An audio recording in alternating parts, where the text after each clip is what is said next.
Bem-vinda à quarta temporada do Mulheres Imigrantes Podcast. O podcast onde celebramos a força e a resiliência das mulheres que ousaram cruzar fronteiras e construir novos começos. Nesta temporada, o relato de mulheres negras e indígenas ao redor do mundo vão ganhar destaque. E quem vai estar aqui com a gente em todos os episódios é a Tagarela Migration, uma agência de confiança em processos de migração para a Austrália. A Tagarela apoia não apenas a sua jornada de migração, mas também entende profundamente essas experiências. A equipe da Tagarela é formada, em sua maioria, por mulheres imigrantes. Com uma liderança feminina forte à frente, a Tagarela é a prova viva de que sonhos transcendem fronteiras. Então já sabe, se precisar de uma agência de imigração, a Tagarela é o lugar perfeito para você, mulher imigrante, planejar o seu intercâmbio. O site da agência é tagarelamigration.com.au e o Instagram é tagarela_AUS. Junte-se a nós e descubra o poder da união feminina em cada história.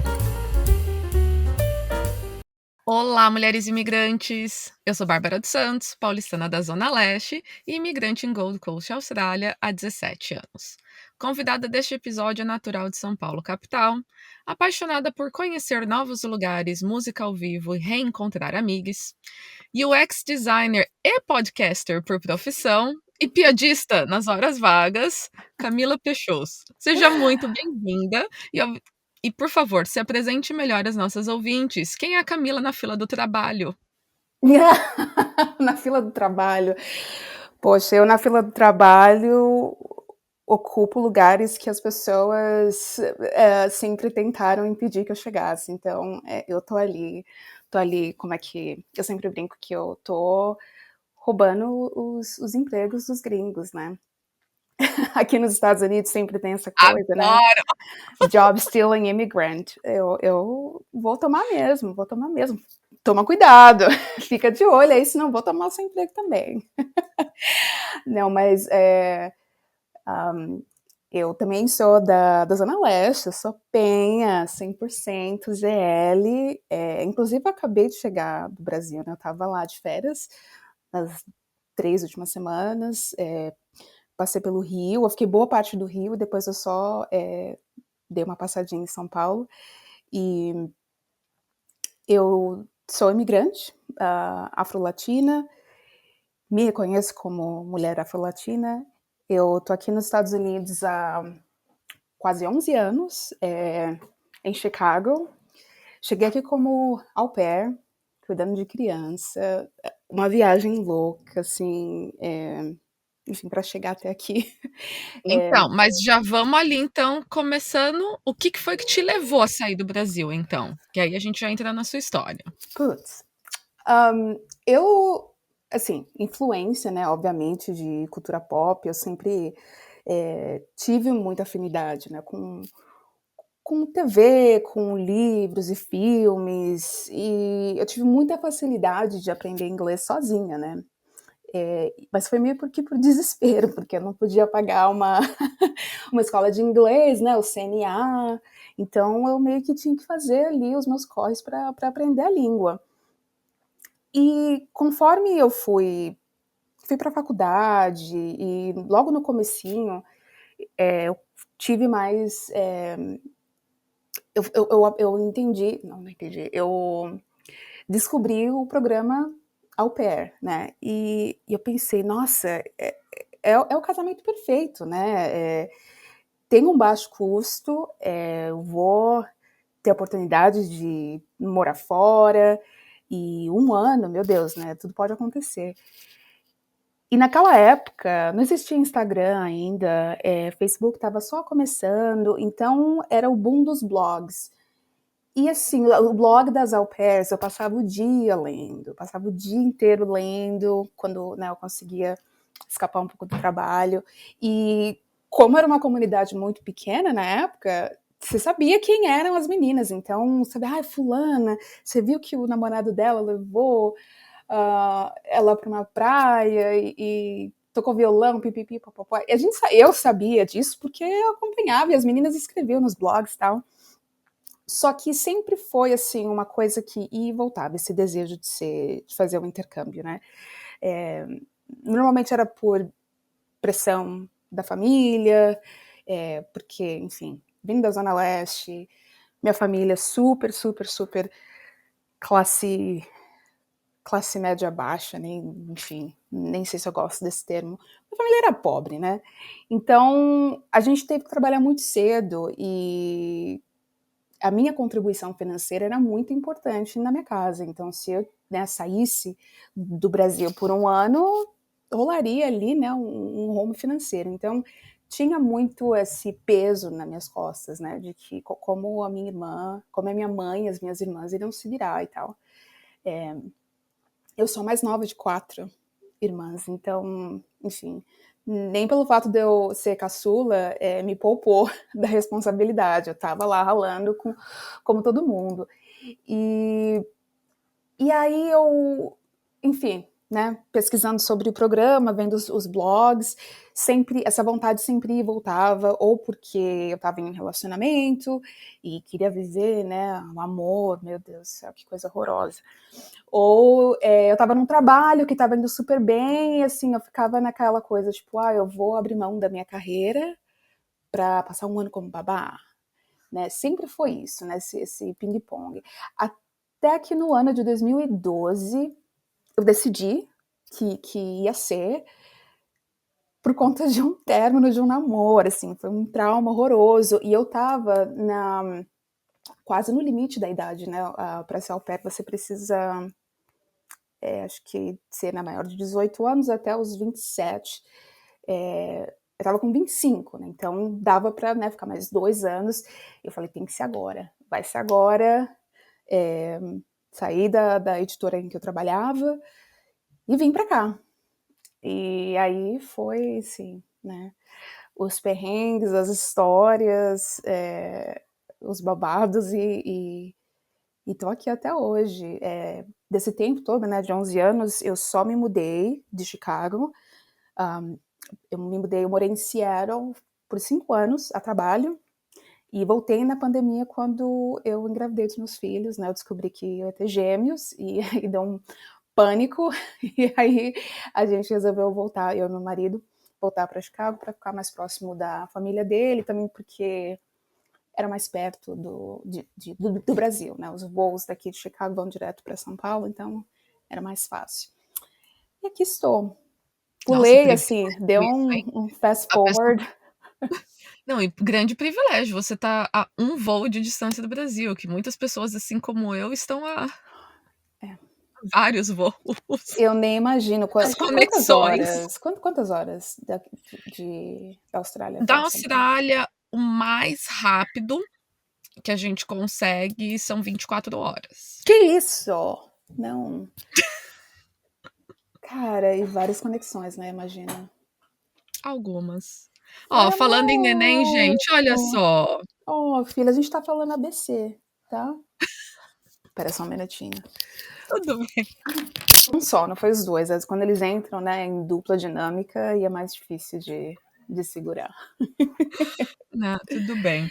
Então, E a aí eu sei que 4. Uhum, no 24. projeto de au pair você não tem tanta escolha no sentido de ser uma carta, né, em branco de eu vou para onde eu quiser. É como se fosse um menu de um restaurante, né? Você tem algumas opções e dentre as opções você ainda fala tipo, gostaria talvez desse daqui, mas também depende do outro lado, né?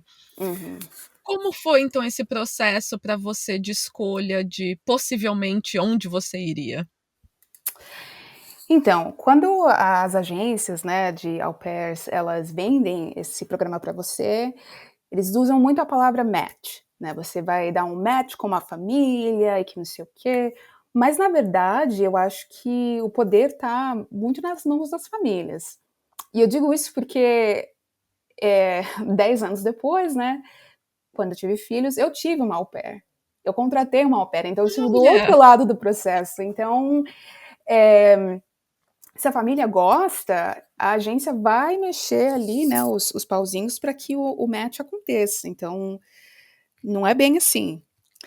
Eu tinha uma ideia de onde eu queria, né? Primeiro, enfim, cria dos anos 90, assistindo o DLC, aprendi inglês com séries de TV, eu achei que eu queria a Califórnia, né?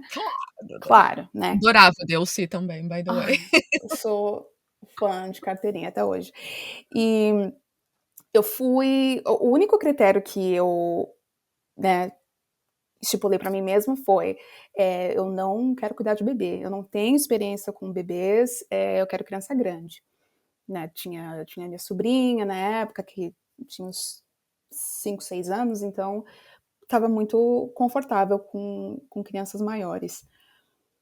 E aí veio aparecendo, assim, foi muito engraçado que começou na costa leste e aí foi indo, assim, cidadezinhas, indo até chegar no meio oeste, que é Chicago. Então, teve uma família em Boston, tinha uma família no interior de Nova York, do estado de Nova York, tinha uma na Filadélfia, uma família de indianos, e cada vez que você acha uma família que dá esse, né, que troca uma mensagem, eu corria pro grupo do Facebook, né, o famoso grupão das au pairs, e meio que dava assim, né, um briefing da família e pedia opinião, sabe, como se, enfim, uma total estranha fosse influenciar na minha decisão.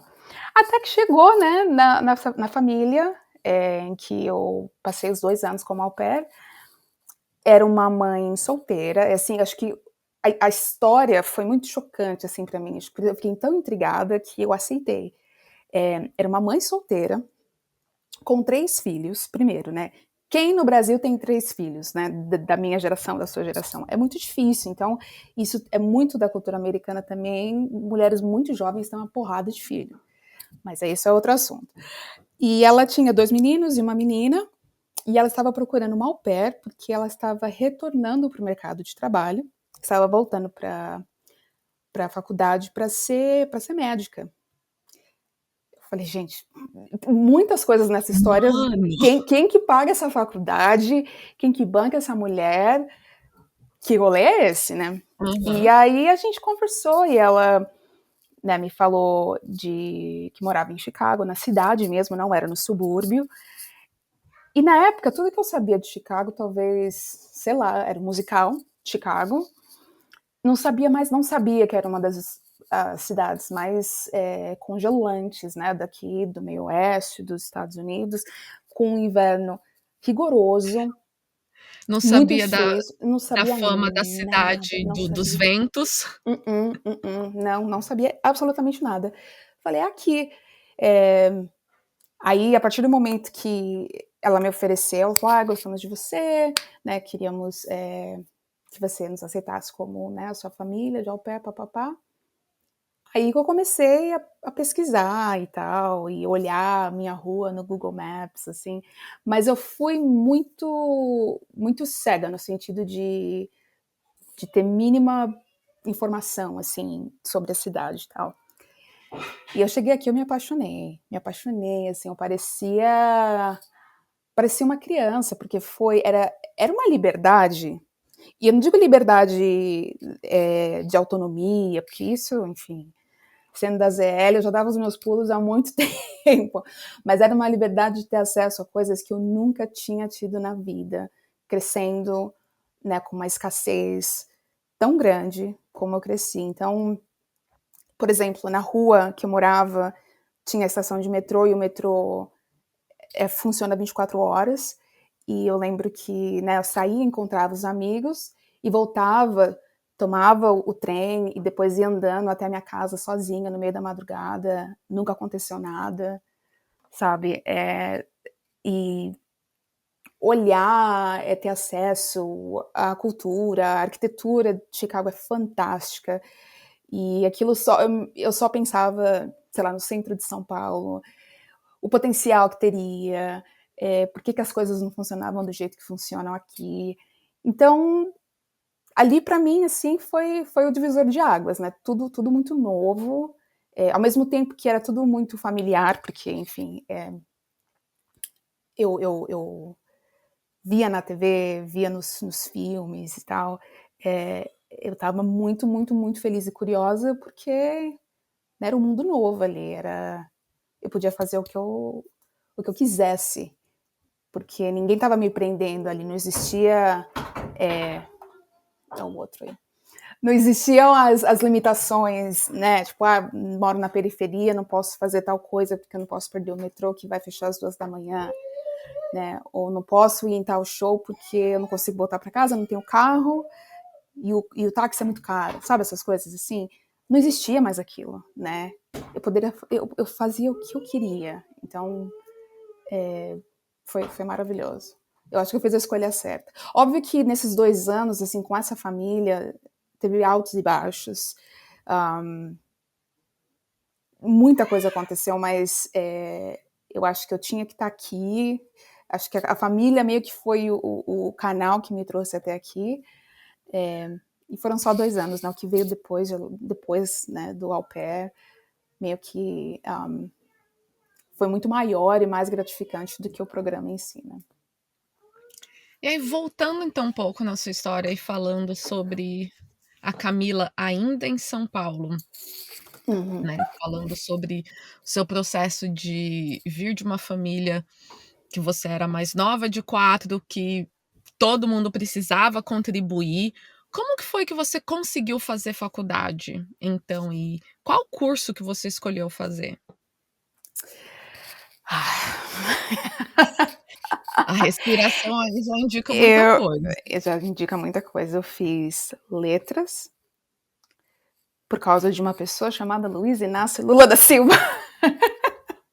Eu fui bolsista do ProUni e, assim, foi uma coisa muito... Foi uma virada de chave ali, né? Das minhas 3 irmãs, só uma não foi para a faculdade, enfim, por outras questões, mas não foi por falta de acesso. Todas nós temos curso superior, mas a primeira que chegou ali fui eu. Porque naquele ano de 2002, 2013, eu lembro muito bem da mudança, das coisas que mudaram na nossa vida, do acesso à universidade, de como o dinheiro começou a levar a gente, né, para um pouco mais para frente, e eu devo muito isso aos programas sociais e ao primeiro mandato do presidente Lula. Mas, enfim, eu fiz o Enem, acho que o meu ano do ProUni foi o 3º ou 4º ano, né, que o ProUni, as notas do Enem contavam com essa bolsa de estudos e tal. Então, não existia muita informação. E eu estava meio perdida, assim, porque eu queria entrar na faculdade, mas dinheiro não existia, não tinha de onde tirar. Eu lembro que naquele ano a Universidade Federal do ABC tinha acabado de ser inaugurada, o governo Lula estava, enfim, pipocando universidades à direita e à esquerda, então eu falava, meu Deus, eu vou ter que sentar minha bunda na cadeira e estudar para uma faculdade pública. Fiz um tempo, fiz um cursinho, e eu lembro que eu peguei isenção daquela taxa do vestibular para a Unicamp, e eu pensando, gente, e se eu passar? Como é que eu vou morar em Campinas, né? Tipo, ninguém vai bancar. Então, eu tava assim, né, andando em círculos. E aí eu passei peguei minha nota do Enem foi muito boa, e eu passei na Universidade São Judas, onde eu conheci a Ju, só que a minha bolsa era de 80%, não era nem de 100%, era de 80%. Eu ainda tinha que dar os meus pulos para pagar os outros, né, 20%. E logo no primeiro semestre da faculdade, eu consegui um estágio numa multinacional que dava reembolso de universidade. Então, todo mês eu levava o boleto dos 20% e eles pagaram. E foi assim por 4 anos. Gente, que maravilha! Mas, assim, ir para o trabalho das 8 às 6, todos os dias, cruzar a cidade, 2 condições, depois sair de lá correndo, ir para a faculdade, assistir aula à noite. Hoje, olhando para trás, olha o sacrifício, né? Por que teve que ser assim, né?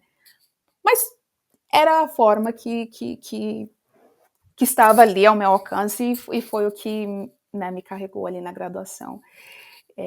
Eu fiz letras, português e inglês, porque eu sempre tive esse fascínio em escrever. Eu queria... Ixi, travou aqui, Não, estamos aqui. tá? Ai, tô tentando fechar umas abas para ver se ajuda. Separar um pouquinho. Na verdade, hoje eu entendo que eu queria ser jornalista.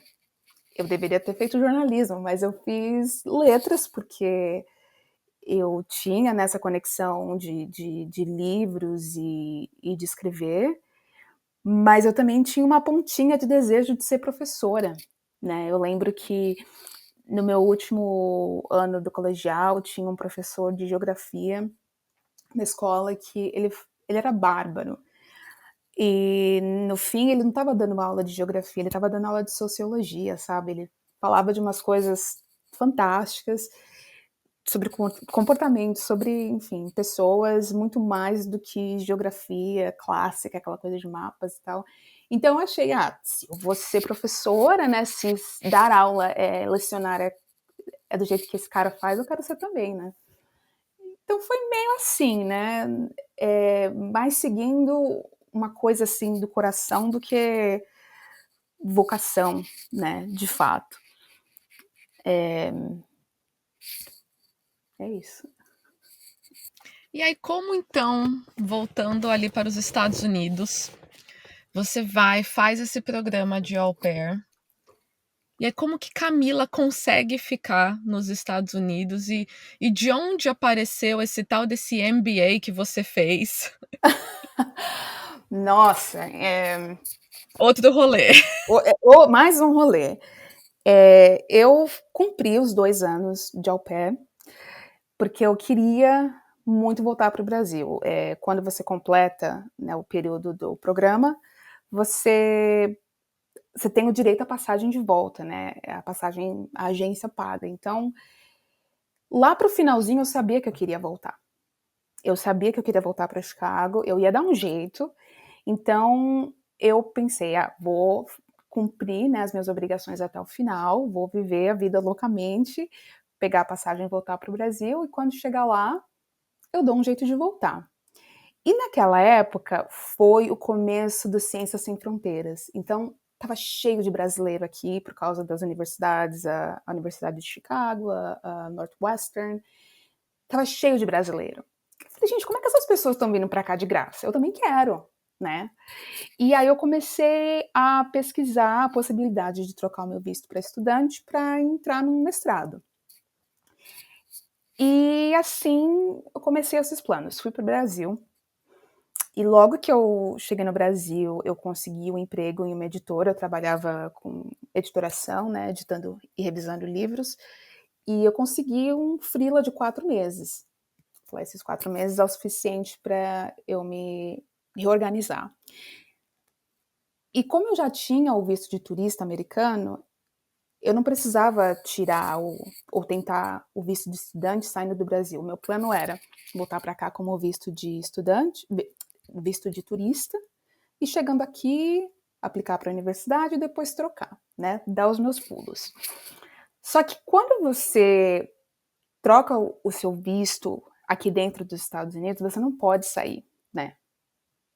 Você só pode ter essa liberdade de ir e voltar se você tem o carimbo do visto lá do consulado americano em São Paulo. Se você troca o visto internamente, você pode ficar, mas você pode sair, mas você não pode entrar de novo. Gente, que doideira! É. Eles chamam de troca de status. Então, é um papel, não é um carimbo no passaporte. E você pode até tentar ir de volta para o Brasil para pegar esse carimbo no passaporte, mas corre o risco do visto ser negado, enfim. Eram vários riscos. Então, quando eu decidi pegar minhas coisas, né, terminei o freela lá na editora, decidi voltar para cá, para Chicago, com meu visto de turista, algo dentro de mim dizia, talvez, né, vai demorar muito para você ver sua família de novo, porque se você trocar o visto de turista para o visto de estudante, você não vai poder sair, né, do país. E me deu um ataque de pânico no avião. Eu lembro que, assim, eu deitada no banco do avião, no chão, assim, do avião, todo sujo. E aí, óbvio, né, as pessoas olhando para mim, tipo, ai, é sua primeira vez viajando? Eu falei, não, não é isso. Eu tô em pânico porque eu não vou ver minha família de novo. E, enfim, cheguei aqui nessas condições, né? Tipo, tá, vou aplicar para a universidade, vou trocar o meu visto, vou ser babá de novo e assim vai acontecer. Só que nesse meio tempo eu conheci o meu atual marido, o Rick, Rick, né, com sotaque. Essa história é engraçada, né? Pausa. Se tem uma coisa que eu aproveitei muito nessa época de au pair ou chegar aqui super jovem e tal, era mesmo aproveitar a minha solteirice, né? Tipo, tava lá, jovem, bonita, toda natural. Conheci um monte de gente, saí com uma galera e, enfim, né? Na época foi o começo dos aplicativos da vida. Eu usava um aplicativo chamado OkCupid. E o OkCupid, naquela época, 2014, 2015, por algum motivo, não trocava a sua localização automaticamente. Você tinha que ir lá e digitar a cidade em que você estava. Então, quando eu voltei para o Brasil, a minha localização dizia Chicago. E eu continuei dando match com várias pessoas, né? E uma dessas pessoas foi o meu marido. E eu falei para ele, olha, eu tô no Brasil, a trabalho, mas daqui, né, alguns meses eu tô de volta. E aí, quando eu voltar, a gente se encontra. O puto me deu assim, me deixou no vácuo. Me deixou no vácuo, não respondeu. Diz ele que achou que eu era fake, né? E ele nunca mais respondeu. Não dá pra culpar, né? Né? Lá eu tava no Também. Brasil, em São Aham. Paulo, enfim. Ele falou, ai, brasileira, né, não tô afim de fazer esse negócio à distância, é catfishing, não vou fazer isso.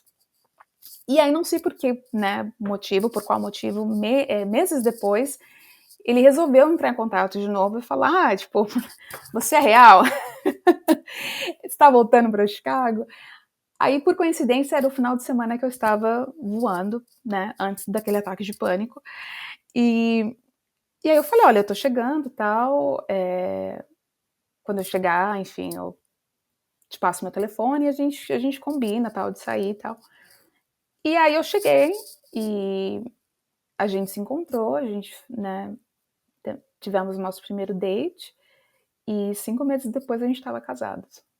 Nós estávamos casados. Caramba.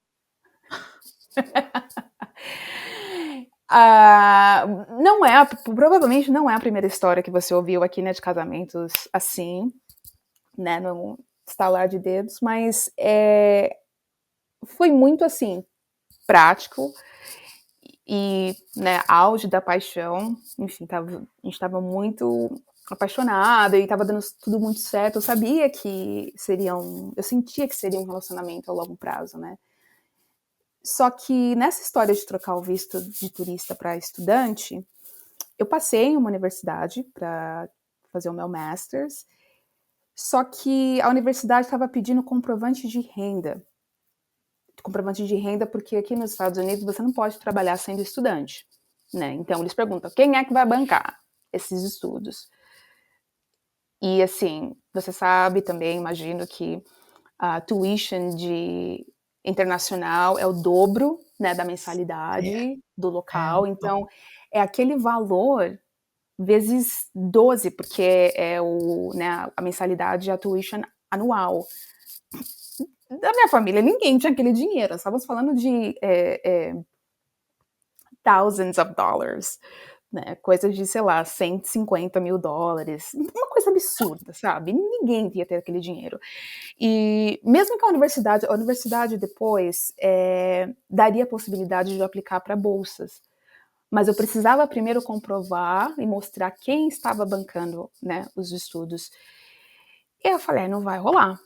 não vai rolar, eu não vou conseguir trocar esse visto de turista, eu vou ter que voltar para o Brasil. Né, o visto de turista me dava 6 meses de permanência. Eu cheguei aqui em julho, então ele vencia em junho, desculpa. Ele vencia em dezembro. Aí eu cheguei e falei, né, pro Rick, falei, olha, tá acontecendo isso, isso e isso, meu visto, né, provavelmente não vai sair, então em dezembro eu vou ter que ir embora. Aí ele falou, não vai não. Não vai não. E isso foi setembro, né? E aí em outubro ele me pediu em casamento e a gente se casou no ano novo, no dia 31 de dezembro de 2015. Caramba. E aí, então, aí foi assim, muito, né, no sentido prático que eu disse. A gente queria ficar junto, a forma de, né, para ficar junto teria que ser através do casamento, mas com o Green Card eu teria a possibilidade de fazer o meu mestrado, de pagar a mensalidade como uma local, ao invés de pagar a mensalidade como estudante internacional. Então, seria uma coisa que abriria portas. E a gente poderia, enfim, explorar o nosso relacionamento mais profundamente, né? Corta para 2024, 2 filhos depois, 2 cachorros, uma casa, um gato, tipo, né? Que golpe é esse que eu dei? Enfim. E aí foi nessa... Depois que as coisas se estabilizaram, que eu sentei e falei, como é que vai acontecer agora, né? Eu posso fazer o que eu quiser aqui, eu posso voltar para a editoração, posso escolher a universidade que eu quero, o que eu vou fazer? E nesse meio tempo, o meu marido recebeu uma proposta de emprego da Amazon, mas a gente teria que se mudar para Seattle. E naquela época eu era completamente alucinada por Chicago, não existia outra cidade no mundo em que eu queria viver, eu queria morar aqui, queria ficar aqui, era aqui que eu ia trabalhar, enfim. E eu bati o pé, relutei, estava no processo de entrevista com outra universidade daqui. Falei, não vou. E aí ele falou, olha, vamos fazer o seguinte, vamos para Seattle, é uma oportunidade única. Quando chegar lá, se você vê que não tem nada para você, tanto na questão dos estudos quanto do trabalho, você volta para Chicago e a gente fica nesse, né, relacionamento à distância, você indo para a universidade e eu trabalhando. Aí eu falei, tá bom, ok, né, vamos fazer assim. Chegando lá, primeira semana que eu cheguei, eu abri o site da Amazon, falei, vamos ver se tem alguma coisa aqui para mim, né? E digitei português. E aí apareceu uma vaga de analista de conteúdo de português em Seattle. Quais eram as chances, né, de uma vaga ali, daquele perfil? 0 ponto, tanto por cento. Eu fui lá e eu apliquei para a vaga e eu fiz a famosa entrevista da Amazon, que são várias etapas, a entrevista final dura, sei lá, 6 horas, na frente de um monte de gente, e eu passei. E ali começava a minha trajetória na área de tecnologia, sendo imigrante. E aí eu comecei na Amazon, foi também divisor de águas, quando ainda existia aquela vontade, né, de continuar os estudos. E aí eu pensei, tem a Universidade de Washington aqui, que é a universidade estadual. Eu lembro que na época, quando eu estava de mudança, eu fazia uns bicos de nene ainda, e eu falei para uma dessas famílias, né, para uma mãe, eu falei, estou de mudança, né, não vou mais, né, fazer um mestrado, talvez. Ela falou, tem a Universidade de Washington.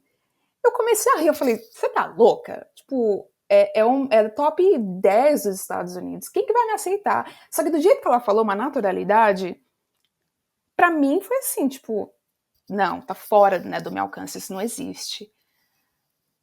Bom, fui lá eu, né, procurar um curso na Universidade de Washington, e foi lá onde eu me encontrei, onde eu fiz o meu Master's em Content Strategy e UX Design.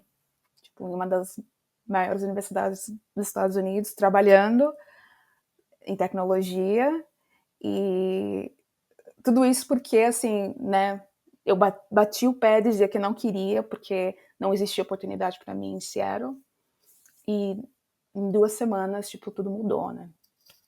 E foi assim que eu cheguei lá, e, putz, foi em 2018, né? Então, o Brasil estava o Brasil estava em evidência, vamos dizer assim, e tinha um departamento de português e cultura brasileira na universidade, então estava direto tendo debates sobre, né, o cenário político do Brasil, tinha festivais de cinema brasileiro, semana, né, de filme brasileiro, então ali, assim, tipo, se eu quisesse, eu teria focado mais nessa área de, enfim, expandir o Brasil na Universidade de Washington.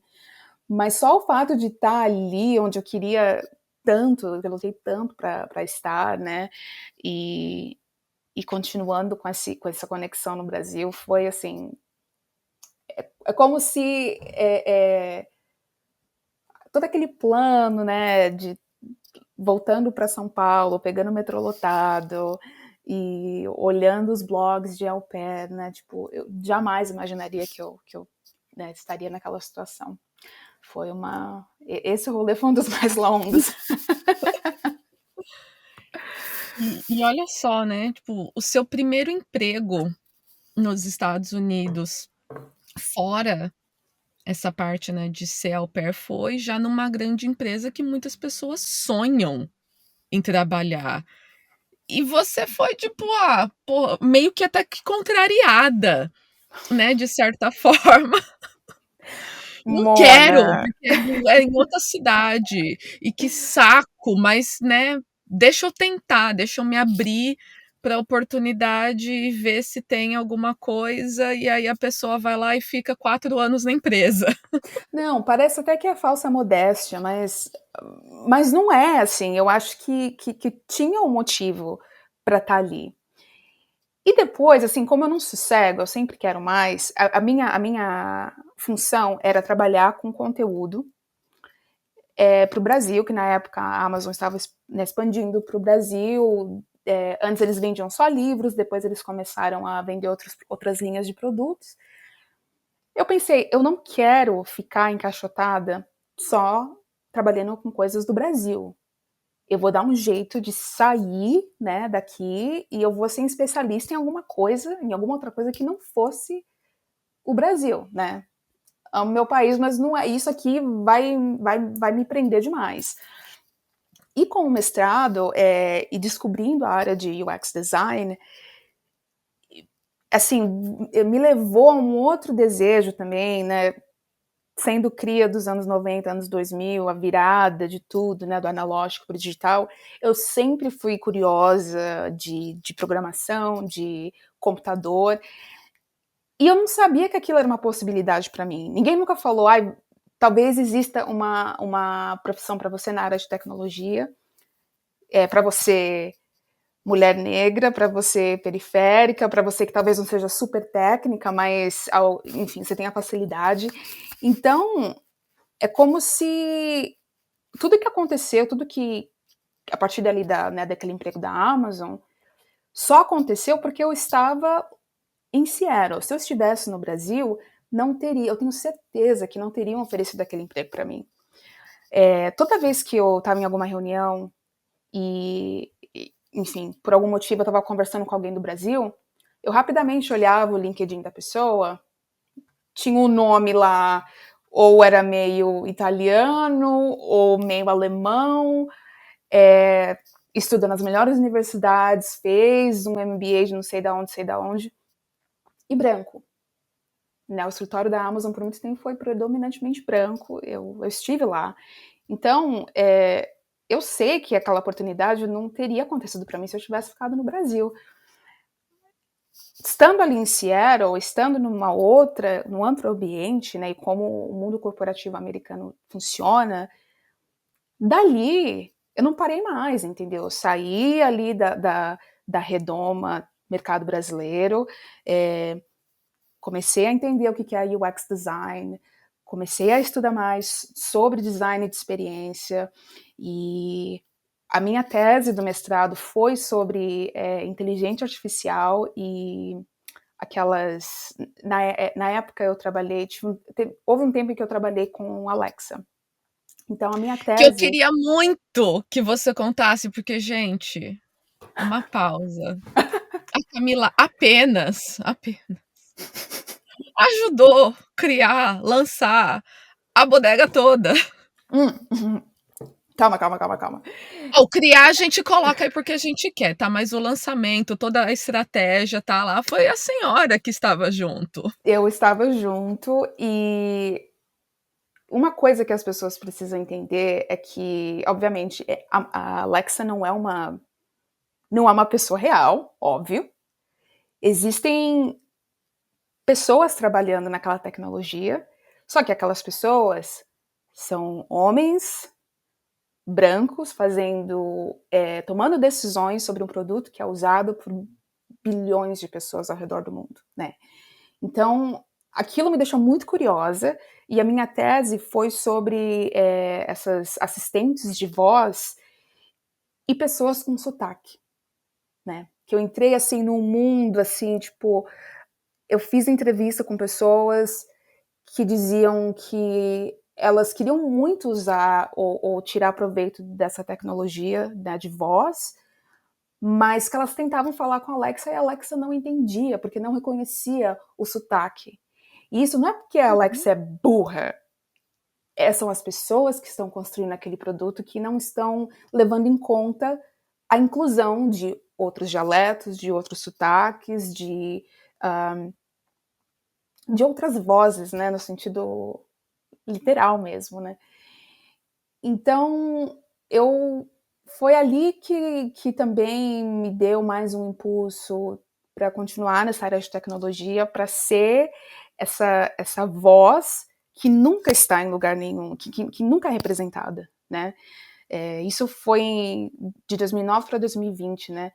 Muita coisa mudou, né? Agora eu nem sei mais como estão as coisas na área de assistente de voz. Agora é muito inteligência artificial que a gente vê aí de ChatGPT, mas o conceito é o mesmo. Quem são as pessoas que estão treinando essas máquinas para digitar o texto, para reconhecimento de imagem, enfim.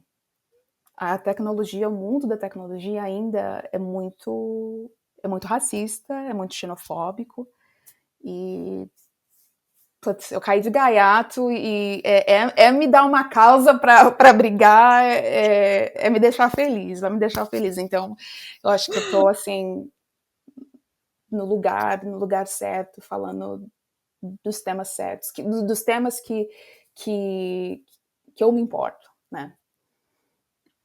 E aí, quando a gente olha, gente, o currículo da Camila, só tem empresa grande, mas assim, só empresa ferrada. Square, Pinterest, Meta e agora Expedia. Como você concilia, assim, internamente o fato de você se reconhecer uma mulher latina, né, afro-latina, imigrante, gente, e não é só tipo, tá, a Camila é lá mais um, entre grandes aspas, assim, chão de fábrica, né, tipo, uma pessoa num cargo, sei lá, só analista de não sei o que. Não, a bicha tá lá, tipo, cargo grande, gerência, senior. Como que é pra você internamente lidar com esse fato de tipo, eita porra, de um lado, eu não deveria estar aqui no sentido, tipo, ninguém me quer aqui, numa estrutura que a gente tá falando, mas ao outro lado, sim, me querem aqui porque afinal me contrataram, né? Ou me deram a chance, ou muitas vezes que, no meu caso, já fui chamada para vagas, né? Não é só, eu tô aqui de boa, infeliz com o meu trabalho, vou lá e aplico para uma vaga. Não, as pessoas me ligam, olha, eu tenho uma vaga que eu acho que combina com você. E aí você fica, como? que eu tenho para oferecer para vocês, gente? Eu só sou. Tem muito, tem muito. Tem muito, e é isso que é surpreendente, assim. E eu volto a falar, existe alguma coisa na estrutura, né, brasileira que não permite isso pra gente. Aquela primeira, aquela primeira empresa que eu trabalhei, que me ajudou a pagar a faculdade, eu era secretária. E eu lembro que no andar inteiro não existiam mulheres negras, não existiam mulheres com cabelo natural, afro, não existia homens negros em posições de poder, de liderança. Depois que eu me formei, eu entrei na área editorial, né, de edição de livros.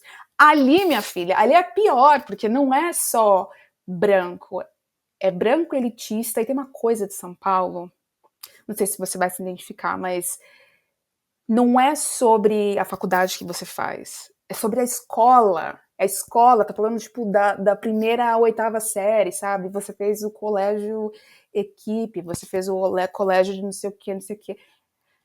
É uma patota, é um círculo ali, aquelas pessoas, uma puxa a outra e fica. Principalmente na área editorial, que teoricamente, não teoricamente, né? Entre aspas, é um trabalho intelectual, né? Você está editando livros, então você requeria ali uma formação mais tradicional. Então, eles só contratavam as pessoas com os mesmos sobrenomes, que vieram das mesmas famílias, das mesmas escolas e das mesmas universidades. Eu trabalhava, eu era assistente da assistente, e eu fiquei ali por muito tempo. Não havia perspectiva para mim de será que eu poderia me tornar uma editora de livros um dia? Não sei. Acho que ali não teria ninguém que reconheceria o meu potencial ou me daria aquela oportunidade. Então, quando acontecem essas coisas, é muito difícil para mim, né, olhar hoje, né, 36 anos, com toda essa experiência nessas empresas de tecnologia, não foi fácil, mas também é como se tivessem reconhecido de fato o meu talento, né? E com toda essa bagagem, eu comecei a questionar mesmo as pessoas. Essa última vaga na Expedia, que é a minha primeira experiência como gerente de pessoas, uma das coisas que eu falei na entrevista foi: eu tô cansada de ir em conferência de design e não ver uma mulher latina falando de design ou em cargo de liderança. Então sempre vai ter esse recorte para mim, vai ser sempre importante isso, porque eu tô cansada de ver as mesmas caras o tempo todo, entendeu? Foi por isso que eu tenho um podcast de design, porque eu estava cansada de ver os mesmos nomes e as mesmas caras em todos os eventos, todos os anos. Falei, eu vou criar então uma coisa, já que ninguém vai me dar o espaço, eu mesmo vou criar. E olha só, foi a partir do podcast que eu, né, a minha atual chefe da Expedia, me entrou em contato. Foi por causa disso, entendeu? Talvez no Brasil eu seria punida por falar algumas coisas. Talvez, né? Conhecendo o brasileiro como não acho que teria aberto tantas portas assim do jeito que foi aqui. Mas eu tô aprendendo a lidar com essas conquistas e celebrar essas conquistas também, né? Muitos anos de terapia. Mas eu quero falar e continuar sendo essa voz, né, chata, que é para poder encorajar outras mulheres, outras imigrantes, né, que recomeçam a carreira fora do Brasil, do zero, e para tentar, assim, empoderar nesse sentido. Tipo, você não precisa trabalhar com uma coisa só porque é conectado com o Brasil, ou você só vai poder usar a sua língua, né, o português. Você pode fazer o que você quiser, entendeu? gente só tem que perder o medo mesmo, né? Como é fazer esse podcast em inglês? Porque eu já tive pessoas me perguntando se eu faria em inglês e tal, e tenho vontade de entrevistar algumas mulheres que, né, que eu já conheço, ou a mesma coisa, né, do podcast agora, de aparecem mulheres como você que tipo, cara, não, quero muito conversar. Tenho certeza que também teria isso em inglês, Aham.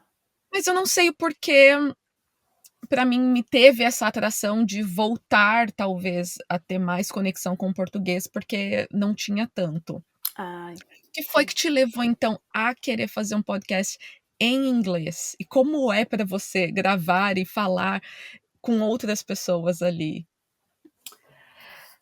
O podcast, ele é composto por outras 4 pessoas que, de alguma forma, têm ou uma história com imigração, isso foi pura coincidência, né? Tem uma pessoa que é uma imigrante italiana, tem uma pessoa que é a primeira geração da República Dominicana, tem uma russa que atualmente mora em Amsterdã, e tem uma outra pessoa que é a primeira geração filipino aqui nos Estados Unidos. Então, já começou daí. São pessoas não binárias, não brancas, trabalhando em design, querendo falar sobre design nessa língua que acaba sendo, né, infelizmente, universal, conectando pessoas ao redor do mundo. Ninguém espera que seja perfeito. Ali a gente não é um podcast sobre linguística, não é sobre isso. É sobre pontos de vista diferentes, é sobre design e oportunidades do ponto de vista dessas 5 pessoas que falam inglês como segunda língua. Isso é só um detalhe. O nosso foco principal é a área de design, design de experiência, pesquisa, é isso que a gente fala. Os percalços de entrevistas de emprego, essa coisa toda. Então, obviamente, a gente discute, tem uma reunião de pauta, tem um roteiro, tem uma colinha ali da intro. Eu falo muita merda. Dependendo do horário do dia, o meu sotaque vai aparecer. E tá tudo bem. É isso, porque eu também não posso me envergonhar daquilo que eu prego tanto. Eu falo tanto sobre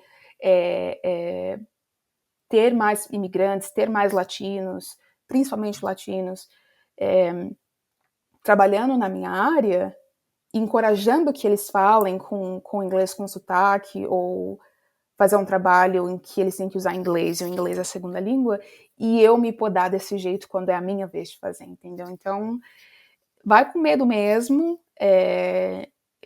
Hoje em dia, óbvio, eu me sinto bem mais confortável depois de tanto tempo, mas a primeira vez que eu subi num palco para falar de uma...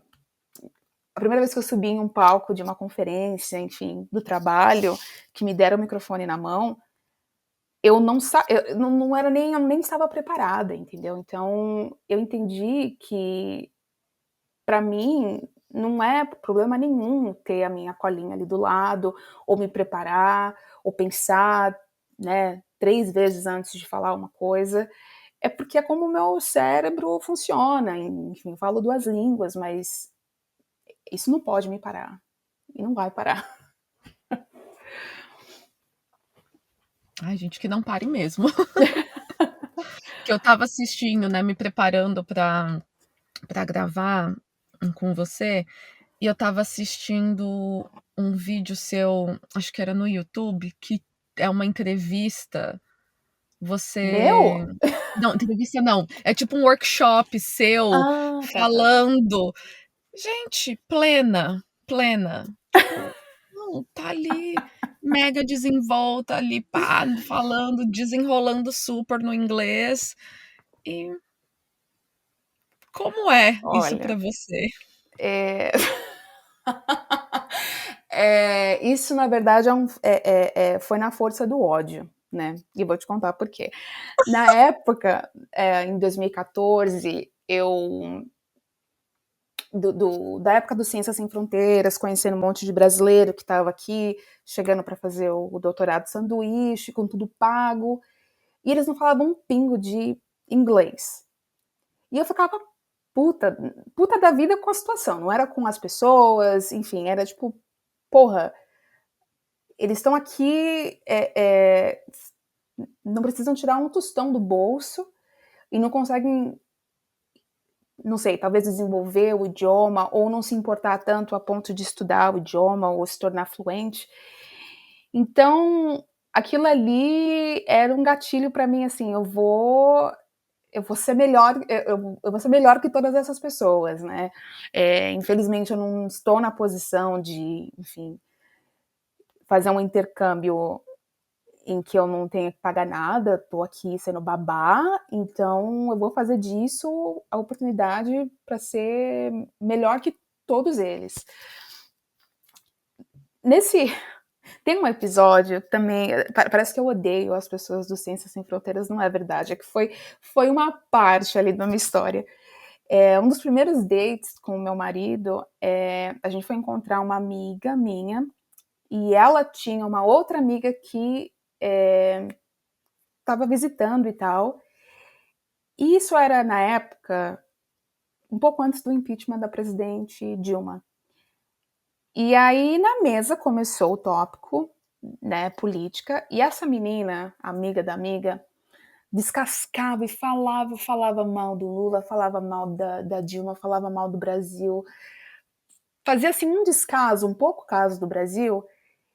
E aí uma hora, né, passou, aí eu perguntei para ela, você tem interesse em morar fora, fazer intercâmbio, morar aqui nos Estados Unidos?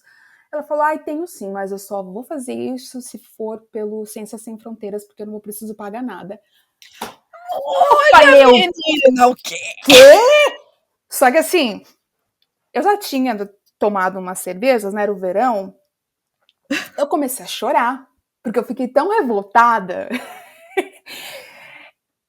Eu comecei a chorar, eu levantei e fui embora. E aí veio meu marido correndo atrás, né, no metrô, e eu soluçava ali, o que aconteceu? E essa menina, como é que ela pode, assim, ser tão burra, que aquela ideia da burrice mesmo, sabe? Não fazer essa ligação de um programa social, sabe, que tá mudando a educação de tantas pessoas, e ao mesmo tempo é como se ela descartasse o Brasil como, né, como uma nação, as pessoas completamente perdida, né, no discurso ali. E eu chorava, e meu marido, ele não entendia. O conhecimento dele de Brasil era aquele superficial. Aí ele perguntava assim, nossa, mas por que você está tão emocionada? Esse Lula é um ditador? E eu, não! E chorava mais ainda. Então, aquele episódio para mim foi assim fundamental para entender a mentalidade, né, de algumas pessoas. E assim, foi o pontapé. Eu vou estudar e eu vou ser melhor do que todas essas pessoas que menosprezam e minimizam, né, todos esses programas sociais que eles querem tirar proveito e que eles odeiam tanto ao mesmo tempo, né? Enfim, a hipocrisia, né? Muito, total. Da galera aí que fica, né, falando de tipo, isso daí é coisa para preguiçoso, porque é só se esforçar mais que você consegue. Ué, por que ela não se esforça mais, então ela mesma paga o próprio intercâmbio? Ai, a meritocracia, né, a falácia. Olha, eu sou filha de empregada doméstica, né, minha mãe foi empregada doméstica a vida toda. E é engraçado que a família que ela trabalhava é na mesma rua que a gente morou a vida toda também, né? Então, só que o pessoal da rua aqui mais para baixo eram os ricos e os de cima eram os mais pobres. Eu, obviamente, morava na parte de cima. E minha vida é cheia de coincidências. A minha bolsa de estudos, né, do ProUni, foi na São Judas. a mesma universidade que os filhos do patrão da minha mãe estudavam. Que absurdo. E como já se viu, né, porteiro no aeroporto, é desse tipo. E a minha mãe, né, não tem formação acadêmica nem escolar. Ela só chegava lá no trabalho dela e falava, né, ai, a minha filha tá estudando na São Judas e não sei o quê. E as pessoas perguntavam para ela, mas como ela conseguiu? Mas como ela paga? Né? Obviamente, eles sabem quanto eles pagam para minha mãe, aquilo não cobria nem a condução, né, da semana. E a minha mãe falava, né, ela fez uma prova aí, aconteceu. E aí sempre tinha um comentáriozinho, assim, tipo, faculdade é fácil de entrar e difícil de sair. Sabe, esse tipo de coisa. Como se, sei lá, né, eu estar ali foi, assim, uma sorte, foi um acaso, e que os filhos deles iam se formar e eu não iria me formar. Eu encontrava um dos filhos, também outra coincidência, eu tinha algumas aulas no mesmo corredor da engenharia, né, que o menino fazia engenharia, e a gente se cruzava, e ele fingia que não me conhecia, entendeu? Então, para essas pessoas, ver esses lugares sendo ocupados por pessoas que não se parecem com eles é uma afronta. É uma afronta. Então, quanto mais eles se sentem ameaçados, para mim, eu vou lá, eu continuo ameaçando, entendeu? Você vai ter que me engolir, porque eu tô aqui, né? Enfim. Nossa, muito bom. E quais são os desafios em ser mulher, eu, imigrante, nos Estados Unidos da América? Meu Deus do céu. Eu acho que, atualmente, ser mãe sem rede de apoio, né? E eu digo isso que é muito específico a rede de apoio brasileira. Eu sempre brinco que a avó americana não é a avó brasileira, no bom e no mau sentido. Minha família não pôde estar aqui quando eu tive os meus filhos.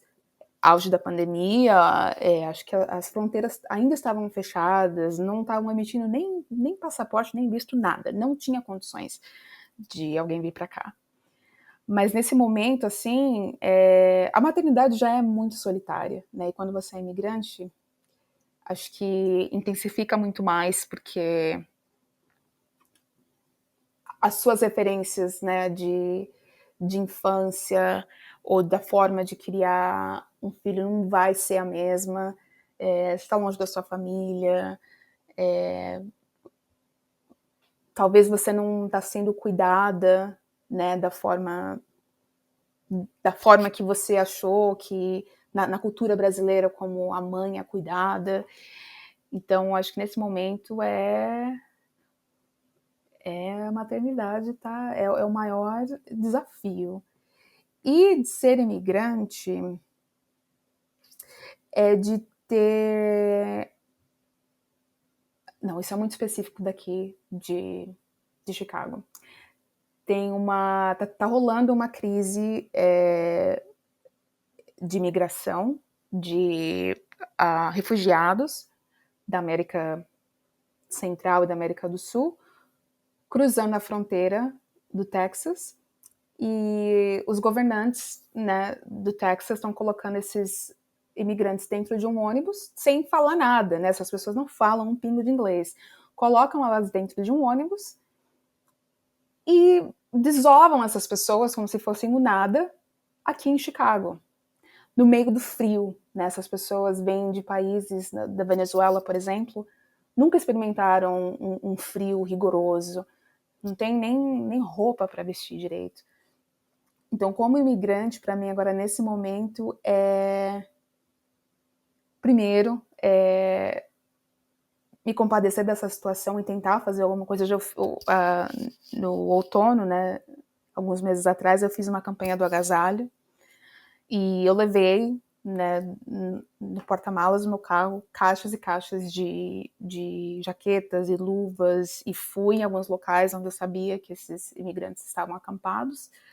Mas, assim, como imigrante, o que você pode fazer para mudar essa realidade, né? Obviamente é uma gota no oceano, assim, não dá para mudar tudo, é uma crise muito maior e fora do meu controle, mas e como mãe também, eu fico pensando, né, os motivos que fizeram aquela mãe cruzar a fronteira, o que aquela criança viu, o que ela vai levar daquilo, traumas, enfim.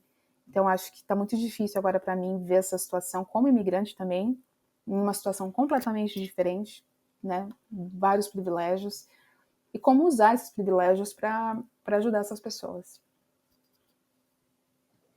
Porque muitas vezes a gente acaba se pegando ou se apegando ao fato de que eu sou só uma pessoa, e sim, o problema, inúmeros problemas são estruturais, mas se eu posso, né, se eu tenho condições, no maior sentido da palavra, né, tanto financeiro, ou de tempo, ou de conhecimento, se eu tenho o poder de ajudar de alguma forma, por que não?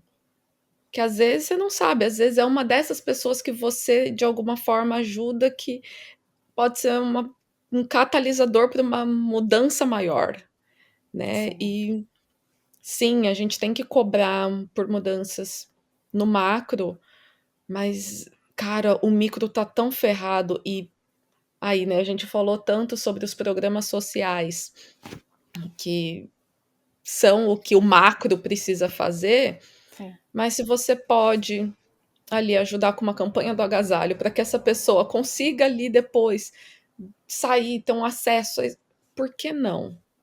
Exato. Por que não? Até mesmo, talvez, conectar essas pessoas com Programas, tipo, os ela nem sabe programas que certos. existe. Elas nem falam a língua, entendeu? Como é que ela vai saber que ela pode ir naquele escritório ali que vai ajudar com os papéis para a petição do visto de refugiado, entendeu? Até ontem, essa pessoa estava cruzando a fronteira do Texas, ela chegou, o policial colocou ela dentro de um ônibus e ela está aqui no outro estado que ela nunca ouviu na vida, entendeu? Então, são essas pequenas coisas, assim, essas ações que, ao mesmo tempo, você acha que te mobiliza porque você não sabe o que fazer, mas é no micro mesmo, e é um passo de cada vez, né? O imigrante, ele tem vários capítulos nessa história e poderia ter sido eu, não sei, né? Há 10 anos atrás. Essa falta da gente se colocar realmente, assim, da possibilidade, por realmente poderia, de alguma maneira, ter sido eu, né? Se naquela troca de visto de turista para estudante não tivesse dado certo, se eu não tivesse conhecido meu marido, algo acontecesse, eu não pudesse voltar para o Brasil, eu ia estar numa situação parecida. E aí? Sim, sim, com certeza. E qualquer despreparo, né? Em inglês eles falam misstep.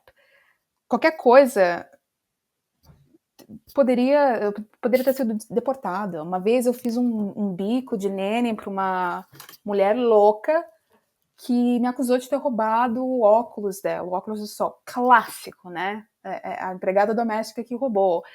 E, na real, a filha tinha colocado o óculos dentro da bolsa dela, da escolinha.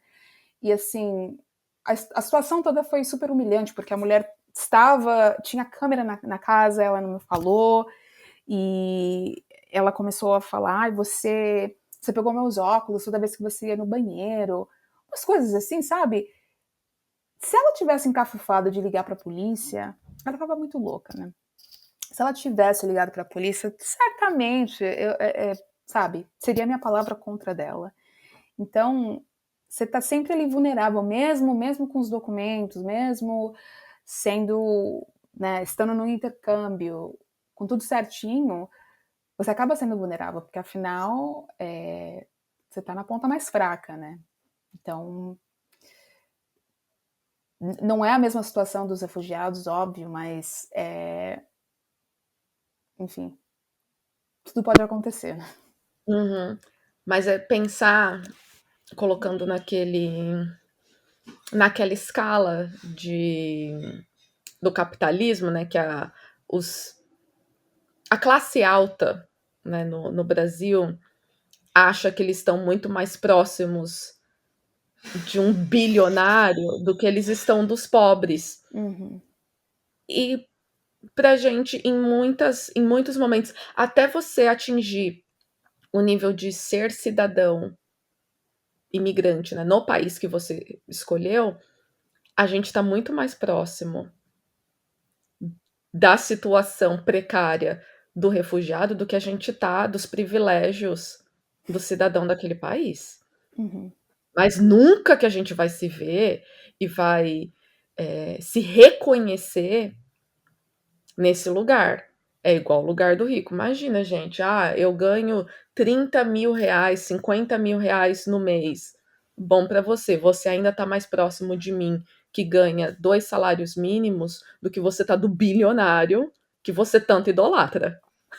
Sim, sim, as pessoas são completamente perdidas na consciência de classe e raça aqui, principalmente. Eu sei a data e a hora do dia que eu me tornei negra, porque aconteceu aqui. E os comentários que eu ouvia das pessoas no Brasil, principalmente da minha família, mas não, você não é negra. Gente, em que mundo vocês estão? Eu acabei de sofrer racismo na casa onde eu moro, sabe? Tipo, não importa se você acha que eu sou mais clara ou mais branquinha, não interessa para eles. A partir do momento que você coloca o pé aqui para fora do aeroporto de Guarulhos e entra aqui, é tudo uma coisa só, entendeu? Então as pessoas, o brasileiro também precisa aprender muito, vai ter que tomar muitos tombos para entender o seu lugar ali, sabe?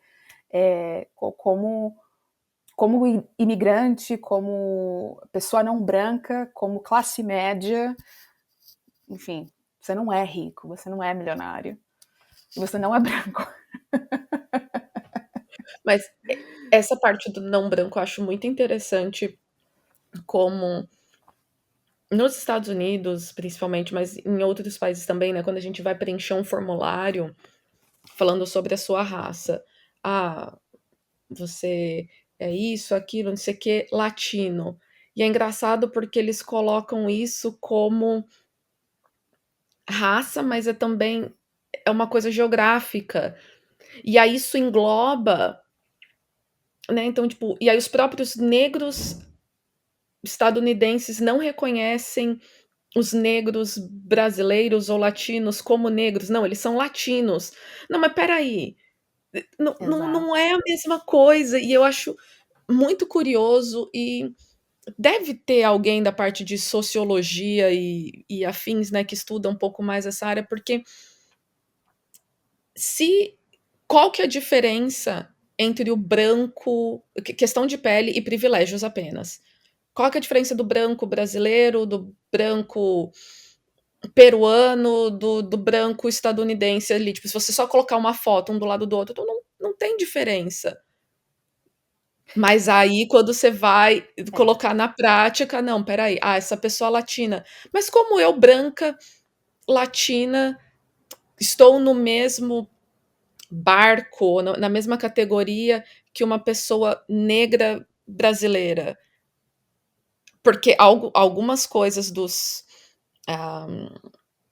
preconceitos que essa pessoa sofre não são os mesmos que os meus. Eu ainda tenho alguns privilégios que aquela pessoa negra brasileira não tem. Então, eu acho muito curioso só essa classificação tão ampla do latino. E aí, como os estadunidenses, os australianos, os ingleses não reconhecem os brancos brasileiros, latinos, como brancos, mas também não é. E aí, cara. E os próprios brancos ficam, mas eu não sou latino. Gente, a gente faz parte da América Latina, tá? Exato, a gente tem uma dificuldade tão grande de assumir essa identidade. A taxonomia do censo, dos formulários em geral, está toda errada, né? Latino não é uma raça, é uma etnia. Eu posso ser uma latina branca, existem latinos asiáticos, no Peru a população é majoritariamente japonesa, mesma coisa no Brasil. Latinos indígenas, latinos é muita indígenas, coisa. Muita coisa. Então, etnia é o seu background, é a língua que você fala. Está muito mais relacionado à cultura do que o fenotipo, né? O jeito que você... A sua passibilidade, essa é a palavra. Como você se parece, a cor da pele. E é muito difícil para o brasileiro entender isso, né? Primeiro, se assumir essa identidade, porque talvez ser latino carrega uma conotação inferior, que ele não quer ser visto, né? Não quer passar por preconceitos e perrengues, mas sinto lhe dizer, mas vai rolar sim, né? Você é imigrante. Ninguém quer. Ninguém A quer. gente não quer, mas querer, onde já dizia nossa mãe, né? Querer não é poder. Querer não é poder. Exato. Triste realidade, mas Não, mas é possível você ser um brasileiro latino branco, a sua passibilidade é branca, os seus privilégios no Brasil são alguns, e aqui sejam outros, mas isso não te isenta de sofrer preconceito. Se você for mulher, você ainda vai ser objetificada e vai sofrer abusos, e é assim, entendeu? Os meus filhos, eu tenho gêmeos, e um saiu a minha cara, igualzinho a mim, negro de pele clara, cabelo cacheado, tudo, os dentes são iguais, é uma loucura. E o meu outro filho é o meu marido escrito, né? que doideira, que ele legal. é meio Cada um tem seu loirinho, filho, né? exato. Só que... E aí isso é uma diferença do colorismo do Brasil e aqui. Se eu falar no Brasil que o meu filho de pele clara é negro, não, não é. Não é porque ele é loiro. Não, mas ele tem... Ele é filho de uma pessoa negra brasileira, né? Embora a raça dele, enfim, o jeito que ele se parece, ele tem a pele, o tom da pele é mais claro, mas ele tem raízes latinas, entendeu? Quem é que vai dizer que esse menino não é latino? Entendeu? É uma situação, são problemas diferentes para países diferentes, para o racismo, que ele se transforma e ele aparece de diversas formas na sociedade, mas ele está sempre ali, né? Que é muito difícil para as pessoas entenderem, se reconhecerem e combater, né, o racismo da forma que deve ser feito. É bem complicado. E eu acho muito interessante que essa parte por exemplo, no Brasil. Oi, Alaska, tudo bem, meu amor? Você pode me dar um espaço? Obrigada, tá? Gente, fazia tempo que a Alaska não aparecia, né? Oh. E que por conta, né, da dificuldade de ser uma pessoa negra no Brasil, então, mais do que se reconhecer, é se aceitar negro, ainda mais, né, quando se tem a pele mais clara. Mas aqui na Austrália, uma coisa que eu vejo que é muito interessante é a parte da cultura indígena daqui, e que é o seguinte, então, na questão dos seus filhos, né, que saiu um mais claro, um outro nem tanto. E o mais claro, se ele fosse uma pessoa indígena aqui, ninguém ia dizer o contrário, que ele não é uma pessoa indígena. Aqui tem, por conta também de inúmeras violências que teve e de miscigenação que ocorreu, existem muitas pessoas que são mais claras, têm até cabelos loiros mas eles não, eu sou da etnia X e não sei o quê, minha cultura é essa, porque eles também, de certa forma, são tratados e até excluídos. Excluído não é a palavra certa que eu queria falar, mas há essa coisa. E no Brasil a gente, tipo, ai menina, não, falar que a pessoa é negra, tipo, não, Camila, credo, imagina, você é Exato. morena. Sim. Ai, olha, é uma falta de reconhecimento mesmo. Talvez se a gente se reconhecesse mais, talvez teria uma outra abordagem, né? A gente entenderia muitas coisas. Eu digo a gente, aqui pensando na minha família, principalmente, eu sou a mais nova de 4 irmãs, eu só tenho irmãs. E quando aconteceu, vou contar rapidinho esse caso, foi logo nos primeiros meses que eu tinha acabado de chegar, né? Finalzinho do verão do Brasil, então eu estava bronzeada, minha pele estava bem escura. E era o verão daqui, começando, então, enfim, eu era bem mais, a minha pele estava bem mais bronzeada do que agora. E as crianças que eu cuidava, nem sei se tinham visto alguma pessoa negra na vida, né? E foi um dia, foi muito estressante para todo mundo, eles estavam cansados, e a gente voltou para casa num dia cheio, e o menino do meio fechou, me trancou pro lado de fora da casa. E a menina mais nova, ela tinha 2 anos, e eu fiquei apavorada se alguma coisa acontecesse com ela, né? Então, bati, quase arrombei a porta e tal. E aí o irmão mais velho foi lá e abriu a porta. E ficou tudo numa boa, assim, né? Eu não contei pra mãe, a gente se apaziguou, ficou tudo certo. Mais tarde, o irmão, né, do menino que trancou a porta, veio até mim e falou: você sabe por que o meu irmão trancou a porta de casa e te trancou para fora? Eu falei, não, por quê? Ele falou, porque ele não gosta do tom da sua pele. E virou e continuou comendo lá o biscoito dele, como assim, ele jogou aquela bomba no meu colo e saiu fora.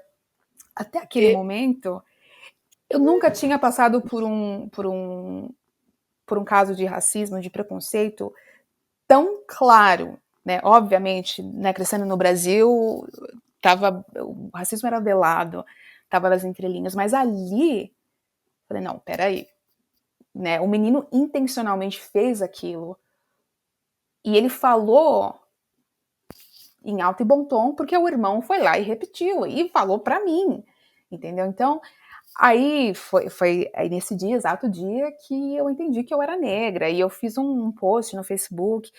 E aí né, minha família viu, minhas irmãs, e conversando com a minha mãe, né, perguntando se eu estava bem, ela falou, mas você não é negra, a sua pele é branquinha. Eu, não, Mãe, que mundo cara, você vive, não, mãe? que mundo você vive, né? Infelizmente, a sua opinião não vai me proteger do racismo, não vai. Então, ali, aquele episódio ali foi, assim, um chacoalhão, né? Pra mim, principalmente, né? Nossa, gente, calma, eu tô sendo atacada aqui pela Alaska. Aí a gente tá aqui falando um assunto sério, aí só aparece uma boca. Só a boca, né? E a Camila tá aí, plena, passando a mão no gatinho. É porque os Oh. outros dois não estão aqui, né? O seu cachorro é um Golden? Ou é um Não, Labrador? ele é um marema. Ah, Ele é. é. Ai, Tá. Não, ele é porque muito sério. o Golden que faz isso, tipo, de quer brincar e não tá nem aí, acha que é um bebê e é um cachorro de, sei lá, 90 quilos. Né? O Alasca é carente. O Alasca você me fez até perder o fio do meio. Ah, lembrei! Última coisa, gente, que eu queria falar nesse assunto é você, imigrante, que já tem a sua cidadania no país onde você mora e que você já tem o privilégio e o direito de votar, vote com a consciência de que você é imigrante Uhum. e que existem outras pessoas que ainda não conquistaram onde você está, mas que elas são impactadas pelas políticas ou falta de políticas para imigrantes, e que você contribui com o seu voto, ou não, né, para que essas pessoas sejam melhores ou piores cuidadas. E a gente está vendo aí um movimento, né, nos Estados Unidos, novamente, em relação às eleições, e que as eleições presidenciais passadas era o fato mesmo de votar no menos pior. Não que o Biden esteja fazendo, oh meu Deus, né, que grande serviço, mas ali não tinha que, tipo, antes só do que mal acompanhada. Ali era só escolher quem que seria a menos pior companhia. Era estratégia que era quase um Big Brother, né? Tem que ser E aí assim, agora vemos o outro lá que, gente, podia vender a autoestima dele, porque ai, acho que nem sei se eu queria ter a autoestima do Trump, pra falar bem a real, sabe. Não, eu acho que a autoestima de quem de quem vota nele, né. Depois de tudo que aconteceu, ainda existem eleitores do Donald Trump. A ultradireita, E ela imigrantes. Isso pra mim é mais ainda que não é incompreensível pra mim. Eu não de verdade, eu não consigo entender. Não sei se você está acompanhando as últimas notícias aí de uns patriotas portugueses que estão se filiando Vi. a Aham. partidos de ultradireita contra a imigração. E esses brasileiros que foram para lá, né, e provavelmente conseguiram a cidadania, assim, não se reconhecem. E, gente, isso é puro racismo. Isso é racismo. Você está incomodado de ver pessoas comuns, pessoas que estavam em situações de pobreza no Brasil, indo para a Europa, e você não quer ver. Você não quer isso na frente da sua cara. E aqui, acho que a gente precisa mesmo combater a ultradireita. Tem muitos jovens que estão aí nessa mentalidade, né, bem Donald Trump, de Make America Great Again, de novo com esse discursinho, se enfiando em conversa que os Estados Unidos não deveria estar envolvido, né, a começar pela ocupação, né, na Palestina, a aproximação com Israel, tem a questão da Rússia com a Ucrânia. Então, são várias questões ali americanas que para mim, assim, é ainda muito difícil de conceber. Tipo, por quê?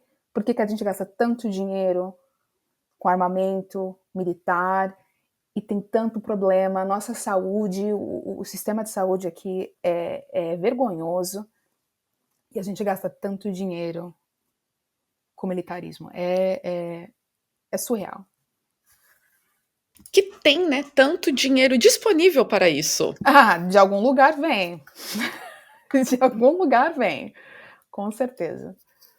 Dinheiro para fazer o sistema de saúde virar um SUS, nesse sentido, né, de ter um sistema único aí.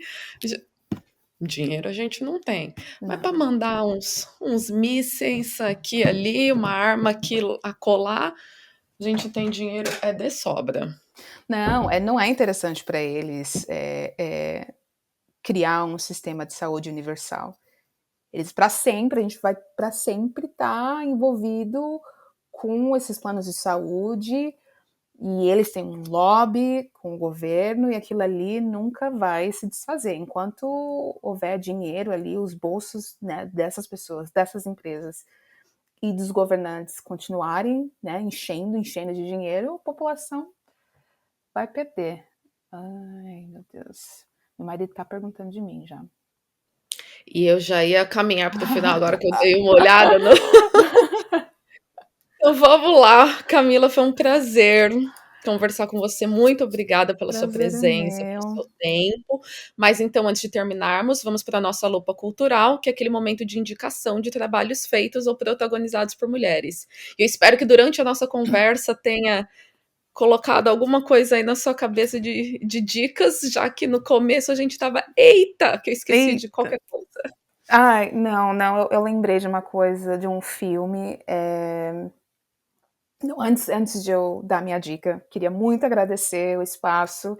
Eu acho que os meus pensamentos, assim, eles né, vão a 180 por hora, mas eu espero que, assim, a conversa faça sentido no final.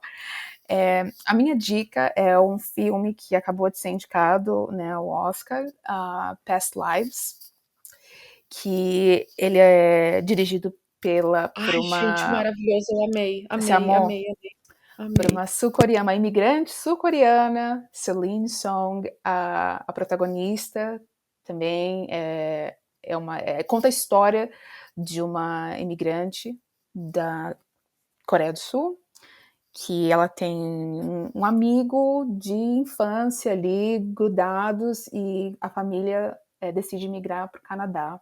E aí, anos depois, ela reencontra esse amigo online, né? Do jeito que eu tô falando aqui, parece que é uma história, um romance, Água com Açúcar, mas não é, tem muito ali de escolha da vida, de migração, de se reconhecer, de conexões. Tem uma frase que me marcou muito, que é do marido da protagonista, né? Conversando com ela é casada com um homem americano, e ele diz para ela que ela sonha em uma língua que ele não entende, que durante a noite ela fala, né, sonhando, e que ela sonha numa língua que ele não entende. E aquilo para mim tem tudo a ver, é isso, né? Existem conexões e existem ligações que nunca vão fazer sentido para, né, os parceiros ou para as pessoas que estejam em um relacionamento interracial ali, por mais que a língua não seja um problema, ainda vai existir uma barreira, mesmo que fina ali, tipo sonhar numa língua que a outra pessoa não entende. É fantástico. Eu recomendo esse filme, é maravilhoso. E o seu podcast, por favor, senhora? Bom, Qual é o nome? Onde te se... encontram? Tem arroba específico para ele no Instagram? Ai, não tem, mas vai ter logo em breve. Eu tenho um podcast chamado Content Design with Friends, da área de design, mas mais especificamente sobre UX design e content design. Como eu falei antes, todos os hosts são pessoas de diferentes etapas da vida, de diferentes backgrounds, de diferentes nacionalidades.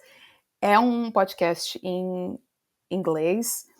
Tem um episódio especial em que eu falo sobre ser designer ou estar na área de design quando o inglês é a sua segunda língua. E eu acho que tem tudo a ver com o que a gente falou hoje, com outras mulheres imigrantes. Eu tô por aí.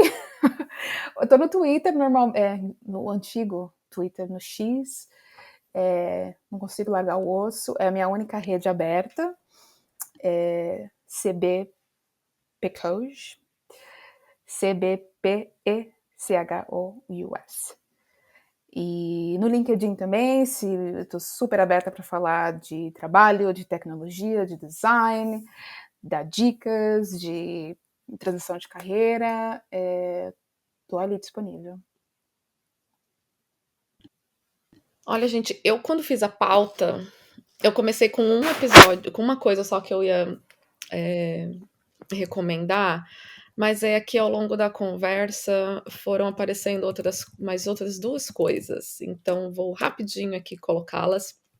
O primeiro é, como você falou do Vidas Passadas, que é o Past Lives, o filme, que eu adorei, e eu já vi muitas resenhas sobre esse filme, cada pessoa vindo de um ponto diferente, né, de algum ângulo. Eu também até gostaria de escrever a minha própria resenha e do que eu tirei daquele filme, mas tem um episódio do Bom Dia Óbvias que a Marcela Ceribelli entrevista a Paula Jacob, que falam sobre alguns filmes que foram indicados ao Oscar mais recente, e tem uma parte desse episódio que toca bastante nessa resenha do Vidas Passadas, então vale a pena escutar o episódio 231, eu vou deixar o link aqui, que fica mais fácil. Que legal!